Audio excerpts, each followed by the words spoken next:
Hello, I am Abdul Razak. ഇന്നത്തെ ഈ ചെറിയ വീഡിയോയിൽ നാം നോക്കുന്നത് ബി എന്ന് പറയുന്ന ചെറിയൊരു വാക്കാണ്. നമുക്കെല്ലാവർക്കും ഒരുപാട് കൺഫ്യൂഷൻ ഉണ്ടാക്കിക്കൊണ്ടിരിക്കുന്ന ചെറിയൊരു വാക്കാണിത്. നമ്മൾ ഓഫീസിലേക്കോ മറ്റോ ഒരു 10 മിനിറ്റ് നേരം വൈകിയെത്തിയാൽ ഇവിടുത്തെ ബോസ് എന്താ പറയുക? ബി പങ്ക്ച്വൽ, കൃത്യനിഷ്ഠയുള്ളവനായിരിക്കുക. കണ്ടോ? ബി എന്നുള്ളത് ചില വാക്കുകളോടുകൂടി ചേരുമ്പോൾ അതിന് വളരെ പരിപൂർണമായ മീനിങ് വന്നു. ഇനി നീ ശുഭാപ്തി വിശ്വാസമുള്ളവനായിരിക്കൂ. ഇംഗ്ലീഷൊക്കെ പഠിക്കും, മനസ്സിലാവും, വളരെ ഈസിയാണ്. അതുകൊണ്ടാണല്ലോ ഈ വീഡിയോ തന്നെ നിങ്ങൾ കാണുന്നത്. ശുഭാപ്തി വിശ്വാസമുള്ളവനാകൂ. എങ്ങനെ പറയാം? Be optimistic. Be optimistic. വളരെ ശ്രദ്ധയുള്ളവനാകൂ കേട്ടോ. Be careful. ന്യായമുള്ളവനാകൂ. Be reasonable. വിവേകമുള്ളവനാകൂ. Be sensible. ബി എന്ന് പറഞ്ഞാൽ ആവുക, ഷുഡ് ബി എന്ന് പറഞ്ഞാൽ ആയിരിക്കണം. അപ്പോൾ നീ കൃത്യനിഷ്ഠയുള്ളവനായിരിക്കണം. എങ്ങനെ പറയാം? You should be punctual. നീ നല്ലോണം ശ്രദ്ധിക്കണം. You should be careful. നീ ശുഭാപ്തി വിശ്വാസമുള്ളവനായിരിക്കണം. You should be optimistic. You എന്ന് മാത്രമല്ല, അവനാണെങ്കിലോ അവൻ ശുഭാപ്തി വിശ്വാസമുള്ളവനായിരിക്കണം. He should be optimistic.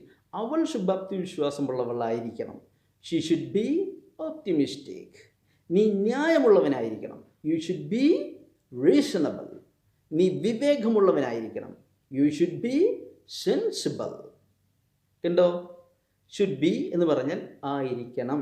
നീ ഈ ബ്ലാക്ക് ടീഷർട്ടിലായിരിക്കണം.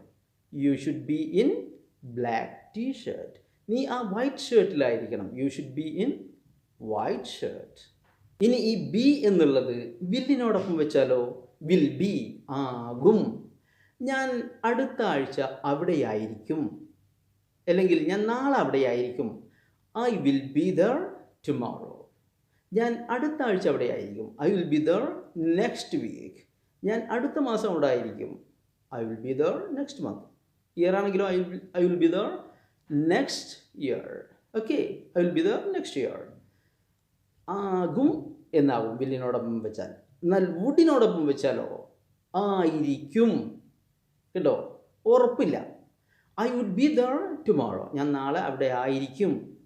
ഞാൻ അടുത്ത വർഷമാണെങ്കിലോ? I would be there next year.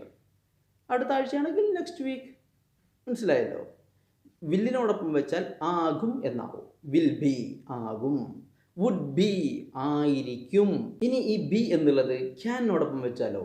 Can be, ആകാം. You can be a teacher. നിങ്ങൾക്കൊരു ടീച്ചറാകാം. You can be a doctor. നിങ്ങൾക്കൊരു ഡോക്ടറാകാം. എന്തു വേണമെങ്കിലും പറയാം. എന്നാൽ കുഡ് ബിയുടെ ഒപ്പം വെച്ചാലോ? You could be a teacher. നിങ്ങൾക്ക് ഒരു ടീച്ചറാകാമായിരുന്നു. You could be a doctor. നിങ്ങൾക്കൊരു ഡോക്ടർ ആകാമായിരുന്നു. നാം ഇന്ന് നോക്കിയത് വളരെ ചെറിയ ഒരു വാക്കായ ബി എന്നുള്ളതാണ്. ഈ വിദ്വാന് പലവിധ വകഭേദങ്ങളുണ്ട്. അതിൽ കുറച്ച് കാര്യമാണ് നാം നോക്കിയത്. വളരെ ബേസിക് ആയിട്ടാണ് നാം നോക്കിയത്. ബി എന്ന് പറഞ്ഞാൽ ആവുക, അറിയാലോ. ഷുഡ് ബി എന്ന് പറഞ്ഞാൽ ആയിരിക്കണം. ഈ ബി ഷുഡിനോടൊപ്പം വന്നപ്പോൾ ആയിരിക്കണം. ഇനി അത് വില്ലിനോടൊപ്പം വരികയാണെങ്കിലോ? ആകും. വുഡ് ബി, വുഡിനോടൊപ്പം വരികയാണെങ്കിലോ? വുഡ് ബി, ആയിരിക്കും. നമ്മൾ എക്സാമ്പിൾസ് പറഞ്ഞതാണ്. ഇനി അത് ക്യാനോടൊപ്പം വെച്ചാൽ വന്നാലോ? ആകാം. ഇനി കുഡ് ബിയോടൊപ്പം വന്നാലോ? ആകാമായിരുന്നു. കണ്ടില്ലേ? ഇങ്ങനെ കുറേ എക്സാമ്പിൾസ് നിങ്ങൾ ഉണ്ടാക്കി നോക്കുക.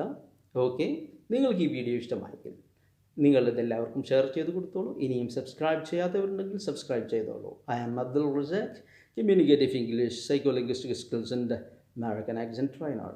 അടുത്ത വീഡിയോയിൽ നല്ലൊരു ടോപ്പിക്കുമായി നമുക്ക് വീണ്ടും കാണാം. Thank U.